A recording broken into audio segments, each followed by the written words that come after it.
कोई छोटी सी बालिका वो रोज पत्र भेजती जगन्नाथ जी को, तो जगन्नाथ जी को कुछ और शब्द कह करके संबोधित करती, वो भैया मानती, उसके कोई भाई नहीं थे, तो वो कहती हे जगन्नाथ जी आप मेरे भाई हो। तो बोले रोज पत्र भेजती महाप्रभु जी को कि रक्षाबंधन पे मैं आऊंगी, मेरी अवस्था अभी केवल 5 साल की है और मैं आपसे कभी मिली नहीं हूँ, मैंने केवल माता जी से आपके बारे में सुना है और मैं आऊंगी जगन्नाथपुरी, रक्षाबंधन वाले दिन आऊंगी, राखी लेकर के आऊंगी, ये जगह तुम मेरे हाथ से राखी पहनोगे ना।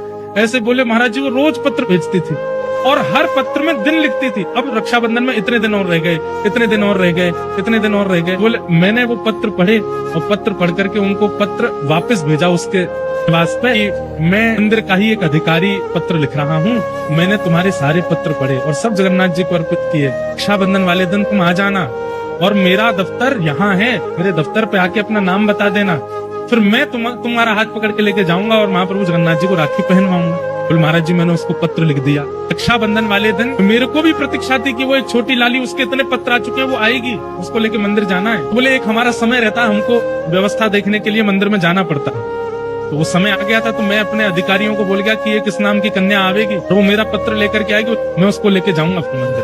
बोले हम व्यवस्था देखने के लिए गए, व्यवस्था देख करके आए, तो मैंने पूछा अधिकारियों से कि कोई लाली आई थी क्या छोटी? बोले हाँ, एक 4 साल की 5 साल की बालिका आई थी और आके थोड़ी देर बैठी रही, फिर पता नहीं कहाँ चली गई। बोले मैं फिर ढूंढने निकला, पता नहीं कहाँ चली गई, बेचारी इतने साल से पत्र लिख रही है, इतने दिन से पत्र लिख, उससे राखी तो बंधवा दे।